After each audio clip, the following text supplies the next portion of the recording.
Amados, graça e paz da parte de nosso Senhor e Salvador Jesus Cristo.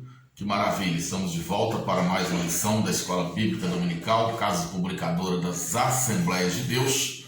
Lição de número 8 da temática O Verdadeiro Pentecostalismo, a atualidade da doutrina bíblica sobre a atuação do Espírito Santo. Hoje o nosso tema da lição 8 é Comprometidos com a Palavra de Deus. Que tema maravilhoso, que tema empolgante que a nossa lição trará nessa semana. Isso é maravilhoso. O compromisso com a palavra de Deus é fundamental para mantermos as características do verdadeiro pentecostalismo.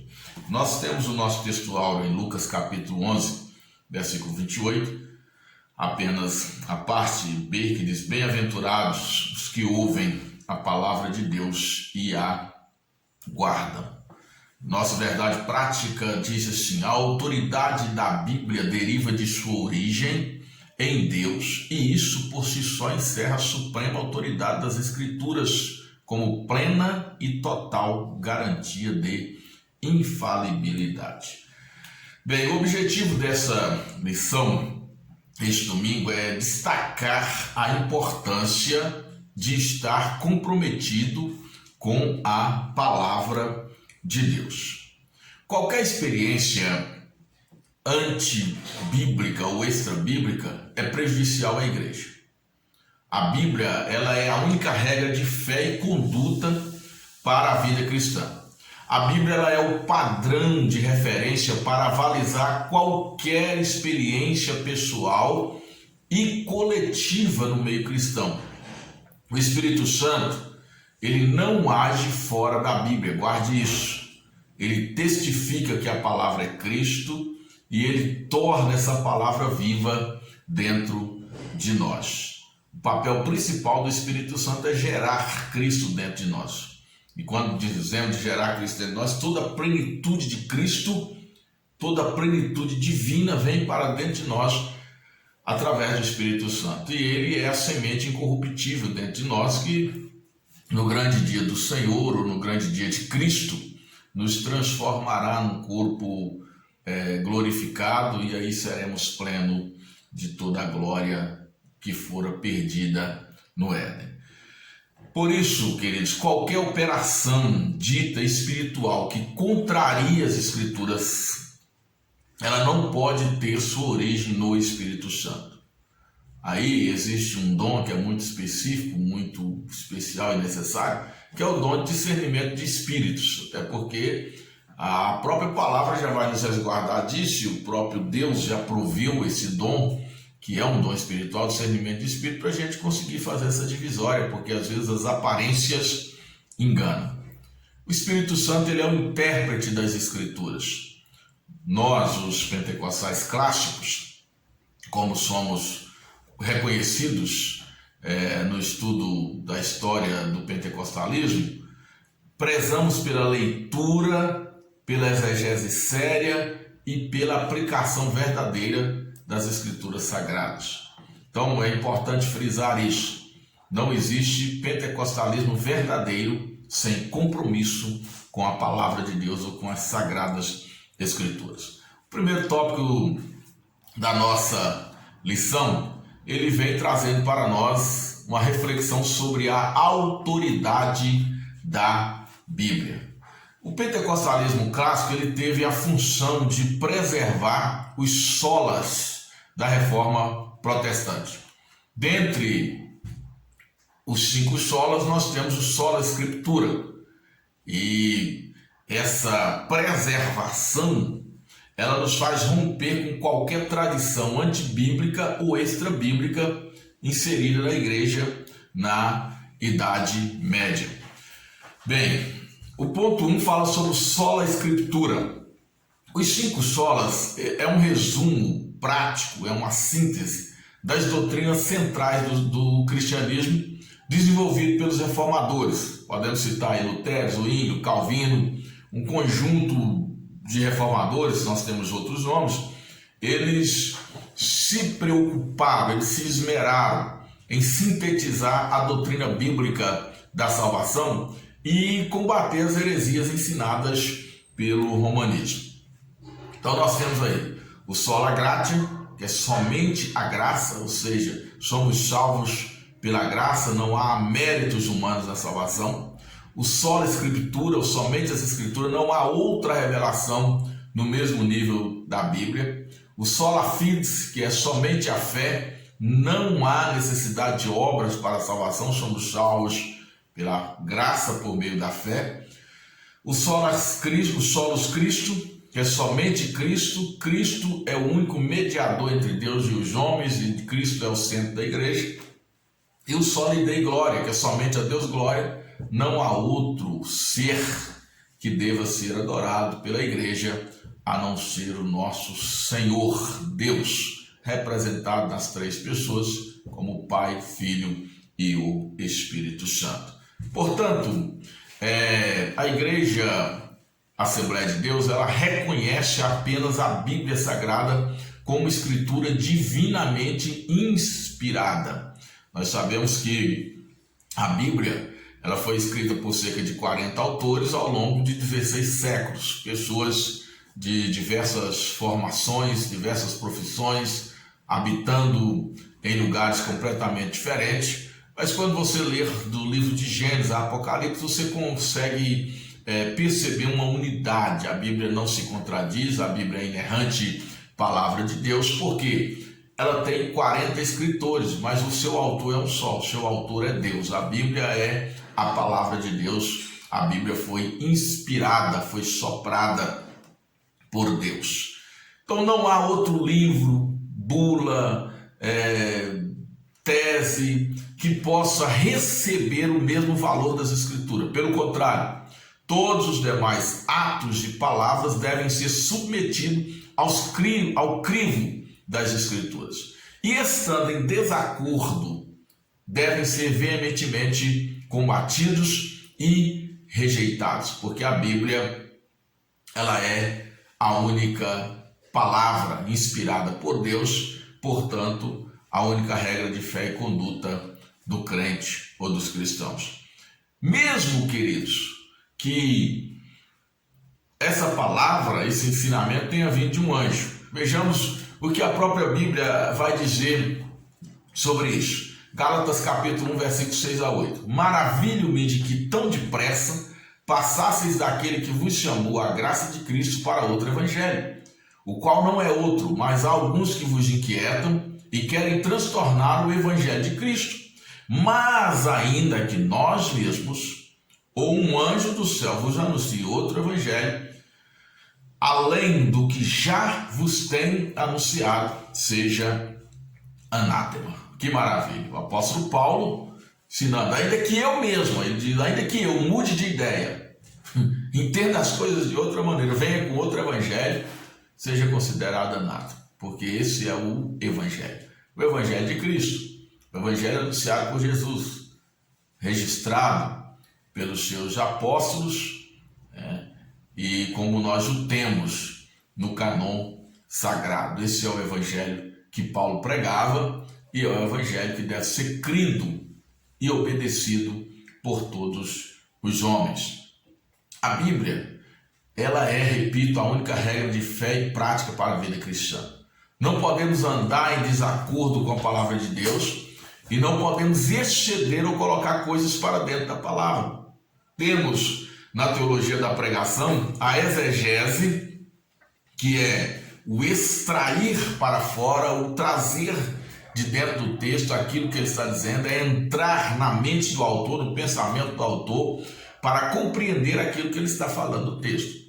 E temos também a exegese, que significa o quê? Colocar para dentro do texto. Infelizmente, hoje nós temos muito mais pessoas fazendo exegese nos púlpitos das igrejas do que exegese. Ao invés de tirar a mensagem que Deus colocou ali para nós, muitos estão colocando para dentro do texto seus pensamentos com o intuito de endossar pensamentos, visões e coisas que eles querem que aconteça. Temos aí a febre das campanhas, onde a pessoa quer fazer uma campanha, quer fazer alguma coisa, e ele pensa, ele objetiva algo, na maioria das vezes algo material, e ele busca um texto para endossar aquilo. Então ele joga aquilo para dentro daquele texto, endossando aquilo que ele quer. Isso é muito perigoso.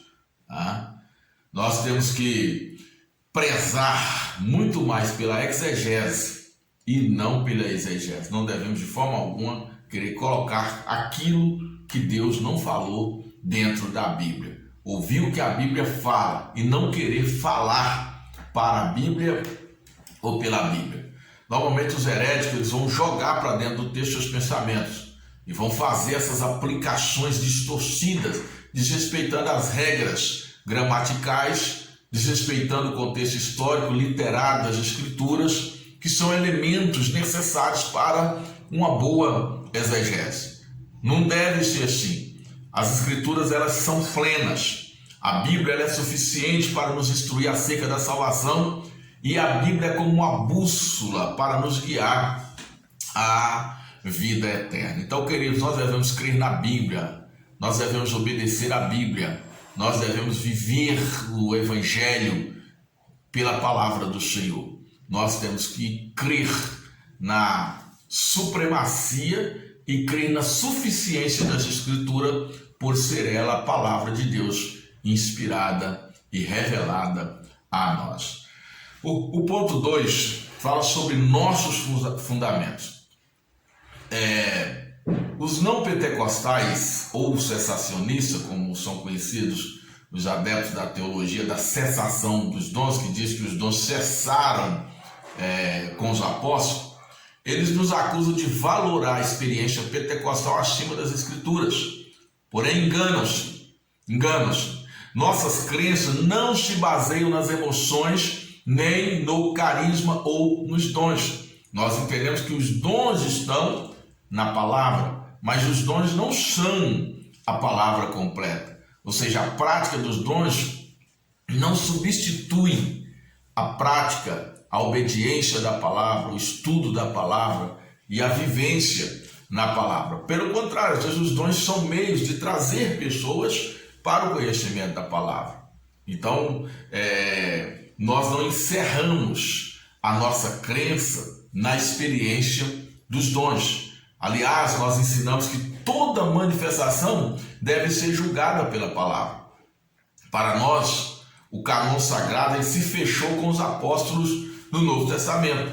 E a Bíblia é para nós a única fonte de autoridade. Nenhum cristão pode ir além da Bíblia e também não pode ficar aquém da Bíblia. A grande questão é essa, porque muitos ficaram aquém da Bíblia. Quando alguém ensina que os dons cessaram, essa pessoa ficou aquém da Bíblia, porque os dons estão lá. É para o Novo Testamento, é para o tempo da graça, é para a igreja do Senhor no nosso tempo. E nenhum texto da Bíblia vai dizer que esses dons cessaram. Aliás, o apóstolo Pedro, como está registrado pelo escritor Lucas, nos Atos dos Apóstolos, vai repetir e vai dizer que a promessa, ele vai repetir o texto de Joel, falando da promessa do derramamento do Espírito que estava acontecendo ali no dia de Pentecoste, e vai dizer que essa promessa é para nós, para nossos filhos, para os que estão perto, para os que estão longe e para quantos o Senhor nosso Deus chamar. Então não podemos colocar um limite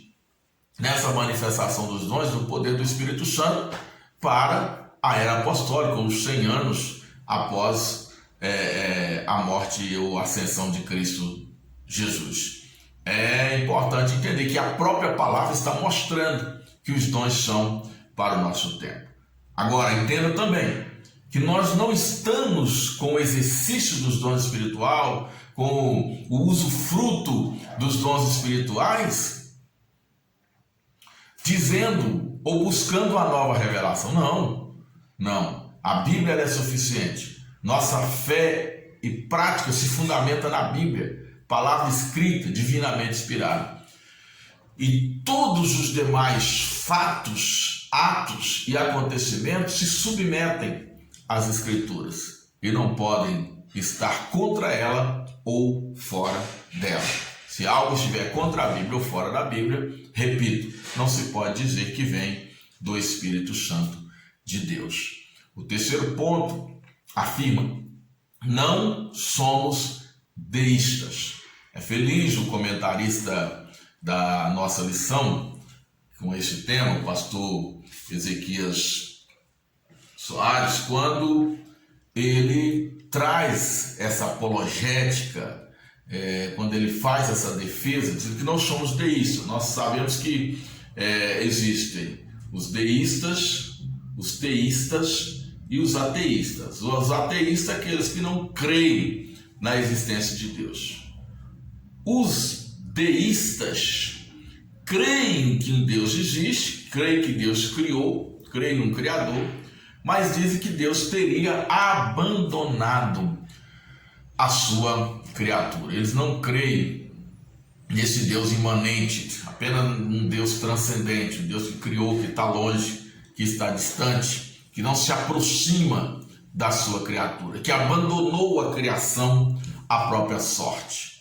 Esses são os deístas. Nós não somos deístas.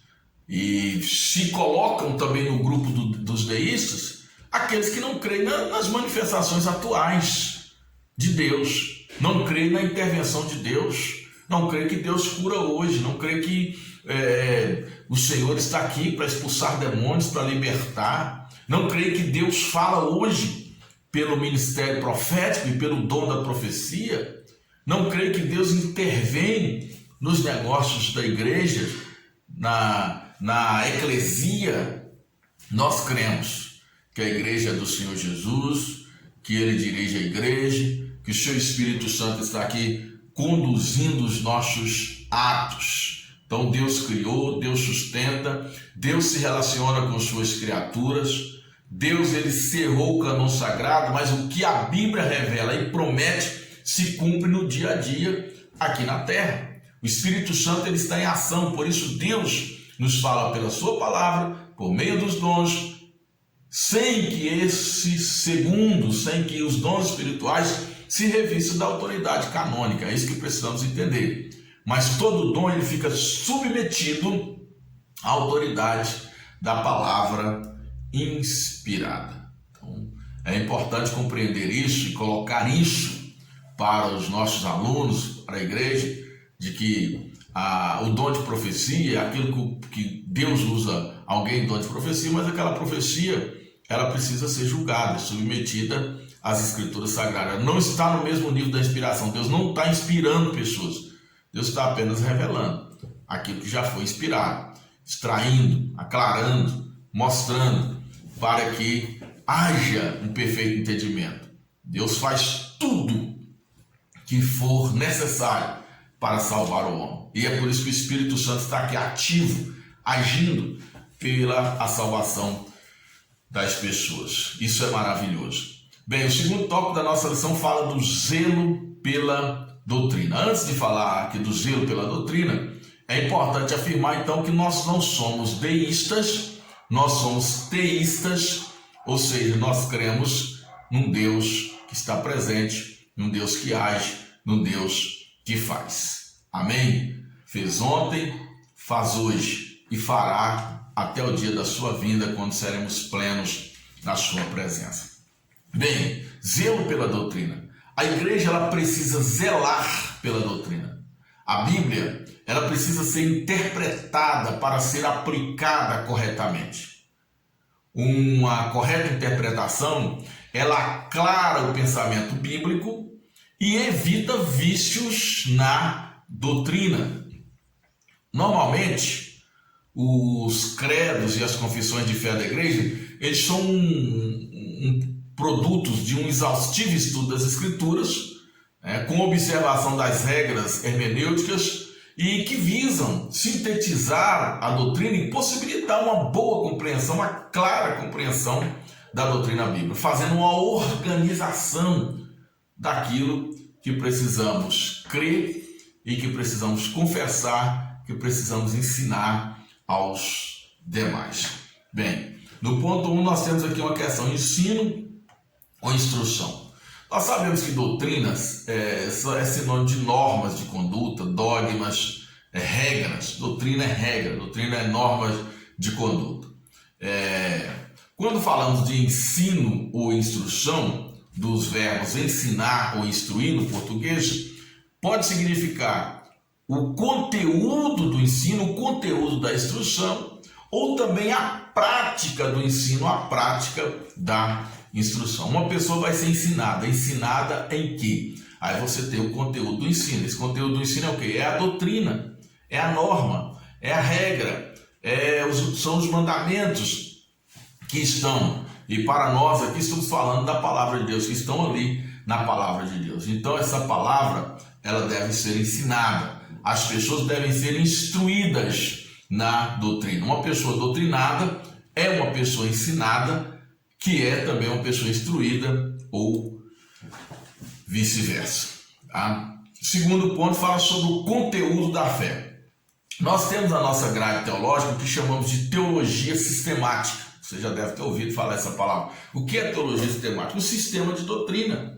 Um sistema teológico, um sistema Deus, logia, estudo sobre Deus. Então, teologia é o estudo sobre Deus. Quando falamos de sistema, nós temos um conjunto de doutrina. Normalmente, a doutrina bíblica, como se ensina nas escolas pentecostais, ela está sistematizada em 10 doutrinas. Então, um sistema com 10 doutrinas, ou seja, pega-se todo o conteúdo bíblico, todo o ensinamento bíblico, e se divide em 10 temas. E esses temas vão ser aplicados, vão ser ensinados. Por exemplo, nós temos a teologia própria, que é a doutrina de Deus. Temos a doutrina de Deus, onde vai se ensinar sobre a natureza de Deus, onde vai se ensinar sobre a pessoa de Deus. Você aprende sobre os atributos, né, que compõem a natureza de Deus, e você aprende também sobre a Trindade. Aí você estuda sobre a martiologia, a doutrina do pecado. Você estuda sobre a antropologia bíblica, que é o estudo sobre o homem. Aí você estuda sobre a soteriologia e a bibliologia. Então, nós temos esse conjunto, esse sistema de doutrina. A teologia sistemática, então, enfatizando, ela é a organização dos temas doutrinários fundamentais das Escrituras Sagradas, quais vamos denominar de doutrinas fundamentais. Isso é o conteúdo da nossa fé. Estamos falando do conteúdo da fé. Qual é a fonte dessas doutrinas? É a palavra de Deus. Nada pode vir fora. Nós temos outras ciências que ajudam na compreensão, como a própria filosofia, temos a historiologia, e nós temos a própria antropologia social e outras doutrinas. A biologia também pode ser utilizada, pode ajudar, mas a fonte dessas doutrinas é o quê? É a palavra de Deus. Nós não vamos formar nenhuma doutrina baseada em filosofia, baseada em historiologia, em biologia. Toda a nossa doutrina, a sua fonte, a sua base, o seu fundamento é a Bíblia Sagrada, a Escritura Sagrada. Aí se soma isso à experiência cristã, que é a vivência prática da palavra. Se a Bíblia fala que há batismo no Espírito Santo, nós somos batizados no Espírito Santo, vamos receber o batismo no Espírito Santo. Se a Bíblia fala que o Espírito Santo dá a cada um dons espirituais para aquilo que for útil, nós vamos ter a experiência dos dons espirituais. Então, o conhecimento da palavra de Deus, somado à experiência, à vivência prática da palavra, tá? E a ajuda do intelecto humano, vão formar o conteúdo da nossa fé. Amém? Então, é muito interessante isso. Nessa proposta, nós temos Paulo exortando a Timóteo, quando ele diz: tem cuidado de ti mesmo e da doutrina. Então, há uma soma da experiência humana, do intelecto humano, com a palavra de Deus, com a doutrina, com as Escrituras Sagradas. Aí ele vai dizer ainda: persevera nestas coisas, porque fazendo isso, te salvarás tanto a ti mesmo como aos que te ouvem. 1 Timóteo capítulo 3, versículo 16. E ainda em 2 Timóteo 3,16, Paulo instrui Timóteo dizendo ainda: toda a Escritura é divinamente inspirada e proveitosa para ensinar, para redarguir, para instruir em justiça. Veja aqui, né? A gente entende aqui a Escritura ele diz é divinamente inspirada, ou seja, é inspirada por Deus, o autor da Bíblia é Deus, e ela é um manual, ela é proveitosa para ensinar, para redarguir, para instruir em justiça. Então, todo o ensino a Escritura Sagrada, ela é suficiente e é necessária para isso. Então, nós vemos que a fonte da doutrina é sempre as Escrituras. Mas do conteúdo da fé há um movimento do ser humano.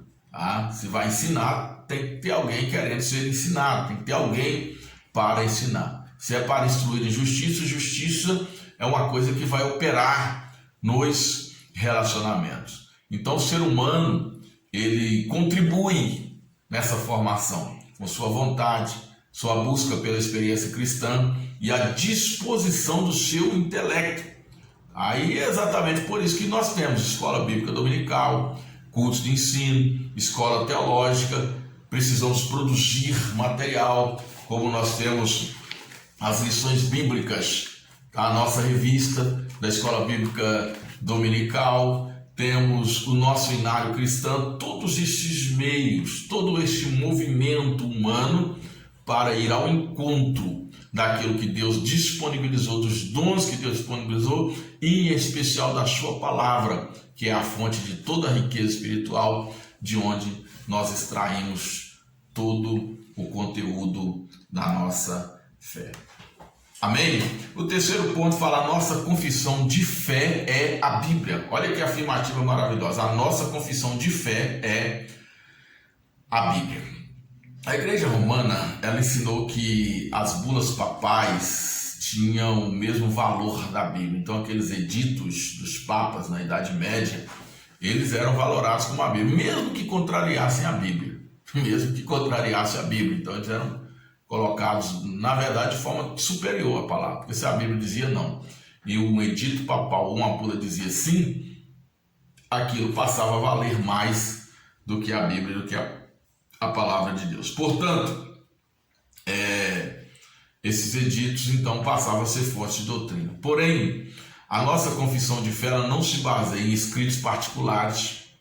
Por mais que respeitemos ou respeitamos os pais da igreja, por mais que respeitamos os grandes teólogos, obreiros, nossos pais na fé, os nossos ensinadores, os nossos escritores, grandes autores que tivemos no passado, que temos em nossos dias, seus escritos são meios de instrução, de pesquisa, de ajuda no conhecimento da palavra, mas não são considerados inspirados. E aí nós chamamos aqui até a atenção para a questão das Bíblias comentadas. Nós temos várias Bíblias comentadas. A Bíblia da profecia, Bíblia da apologética, a Bíblia de estudo pentecostal, Bíblia do pregador, a Bíblia de Scofield, a Bíblia... Então são várias Bíblias, vários comentários. A gente tem que ter cuidado que a Bíblia é a Bíblia Sagrada. Os comentários são estudos, pensamentos teológicos.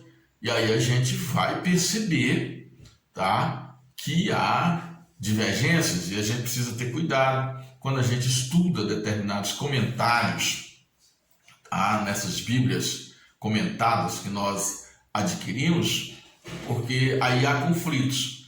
Não na palavra. A palavra não vai ter conflito, mas nos comentários você pode encontrar conflito. Então você deve saber que o comentário não é inspirado. O comentário é o comentário de um teólogo, de um autor ou de um grupo de pessoas que se reuniu para trazer uma instrução, um estudo, um ensino, mas aquele ensino, ou seja, aquele comentário não é inspirado. O que é inspirado é o que você lê em Mateus, Marcos, Lucas, João, nas epístolas, no Apocalipse, de Gênesis a Malaquias, em todo o Antigo Testamento. Ali é a palavra de Deus inspirada. O que passa disso, tá, pode ser julgado e pode estar correto ou não. Então a gente precisa entender isso. A nossa confissão de fé, ela é um resumo da doutrina bíblica que visa nos instruir e nos proteger da falsa doutrina. Mas nós não devemos então esquecer que na Bíblia se encerra a nossa fé. Nós temos aí A nossa confissão de fé, editada pelas Assembleias de Deus, você pode ter o seu acesso. Temos o nosso credo, vem sempre no Mensageiro da Paz e em algumas literaturas da nossa igreja. E temos a nossa confissão de fé, as doutrinas fundamentais que nós cremos, temos um resumo dela. Isso é interessante para nós, sabendo que a fonte de toda a nossa regra de fé, ou a nossa confissão de fé, são as escrituras sagradas, são extraídas da Bíblia e sintetizadas para facilitar a nossa compreensão, o nosso entendimento. O último tópico, o terceiro, fala sobre cuidado quanto aos modismos. Olha, meu irmão, modismo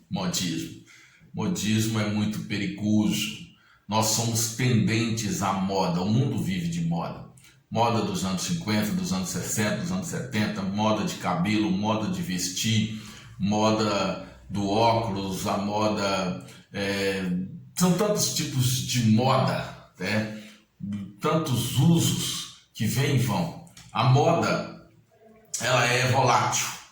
Por isso, nós não podemos adotar modismo na igreja, porque o Espírito Santo não é volátil. Os dons espirituais não são voláteis. E o modismo, eles são ventos de doutrinas, são eventos de caráter passageiro que não deixam resultados duradouros. Às vezes, isso afeta muito o pentecostalismo. Nós vimos aí na década de 90, né, a moda dos dentes de ouro, vimos a moda do cair no poder, vimos a moda da unção do paletó, a moda da unção do sopro, o G12, vimos a moda da aparição dos anjos com bandejas e tantas modas que surgem por aí.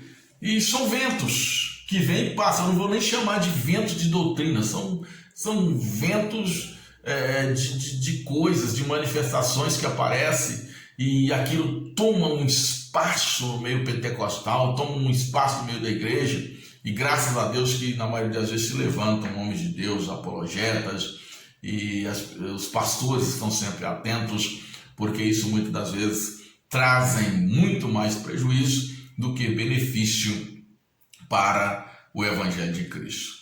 E normalmente esses movimentos eles passam por seus criadores, porque eles não têm fundamento bíblico e não têm utilidade, para nada aproveita. Eu sempre digo aos que me perguntam, pastor, como saber se algo realmente vem do Espírito? Eu digo, a princípio é perguntar para quê? Porque o Espírito Santo não vai fazer nada que não tenha utilidade. Então, por que ele daria um dente de ouro? O camarada está todo sem dente e aí ganhou uma dentadura de ouro, divino, espiritual. Bom, poderia até ter uma finalidade, mas não revestiu o meu dente de ouro. Não tem muito sentido. Em que isso vai glorificar a Deus? O que isso vai trazer para o Evangelho? O camarada tomou um sopro, caiu no poder. Caiu, levantou, e aí? Não, do meu sopro aqui, tonteei, caí. Faz algum sentido? Mudou alguma coisa na sua vida? Então, queridos, Paulo caiu perseguidor, Paulo caiu um zeloso da lei, e quando se levantou um crente em Jesus Cristo, se levantou pregador do Evangelho, se levantou missionário, se levantou com sua vida mudada para sempre. Então as ações do Espírito Santo, elas têm uma utilidade. A manifestação do Espírito é dada a cada um para o que for útil.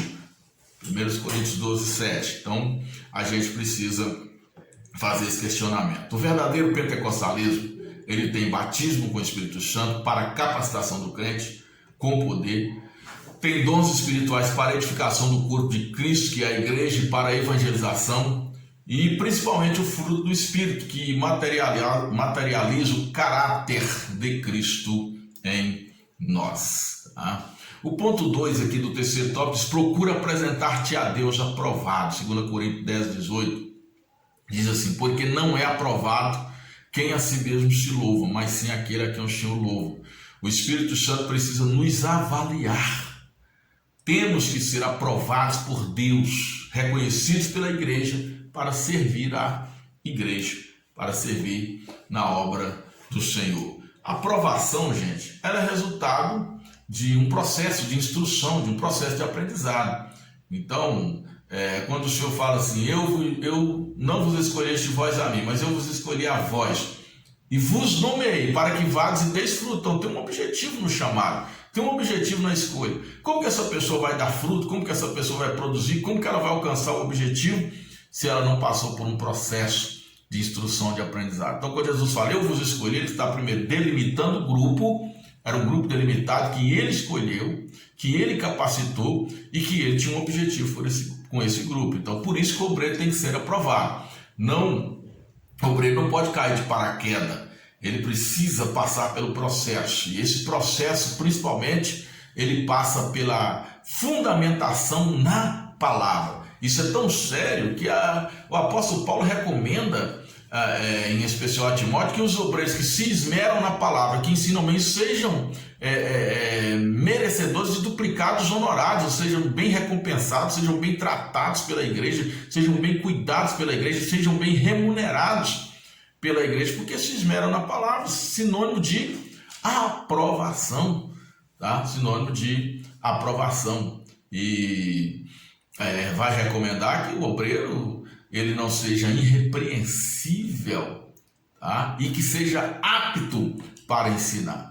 Agora o camarada não conhece Bíblia, não conhece a palavra de Deus, não conhece nada, quer ministrar, quer ensinar, quer pregar, aí ele sobe no púlpito, muitas das vezes foi batizado no Espírito Santo, aí começa a rodopiar, começa a pular, virar cambalhota, nosso irmão é cheio da unção, mas sem fundamento, sem conhecimento da palavra do Senhor, não há aprovação e com certeza não haverão frutos, não haverá resultado duradouro no ministério de alguém que não fora aprovado.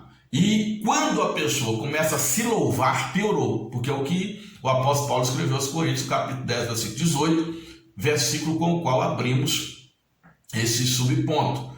Não é aprovado quem a si mesmo se louva, mas sim aquele a quem o Senhor louva. E o louvor que o Senhor nos dá, ele já está na palavra, ele já classifica, ele já caracteriza quem é o verdadeiro obreiro aprovado. Terceiro ponto diz, como obreiro que não tem de que se envergonhar. Meu Deus. Todos que fazem a obra do Senhor são chamados obreiros. É requisito para o bom obreiro a autoridade espiritual, a autoridade moral, a autoridade eclesiástica, a autoridade intelectual. Então essas autoridades precisam estar na vida do obreiro. Para você falar de família, você tem que ter autoridade na família.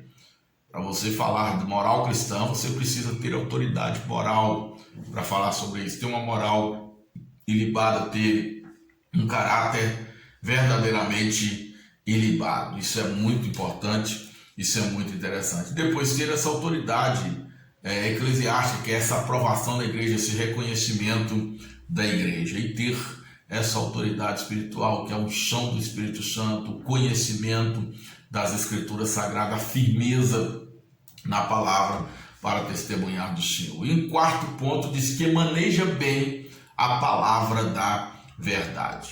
Queridos, não se admite desvios no manejo da palavra.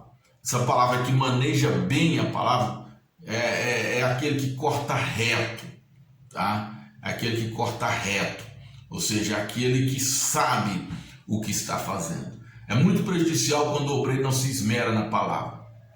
A palavra é a vida da igreja. Se o obreiro não maneja bem a palavra da verdade, o povo perece. Há perecimento quando não há instrução, quando não há conhecimento. Temos que ter cuidado com a preocupação em saciar as emoções sem alimentar o espírito e sem enobrecer o intelecto. Uma igreja sem um verdadeiro conhecimento da palavra é como aquele ser humano que vive de fast food, que vive de comidas rápidas.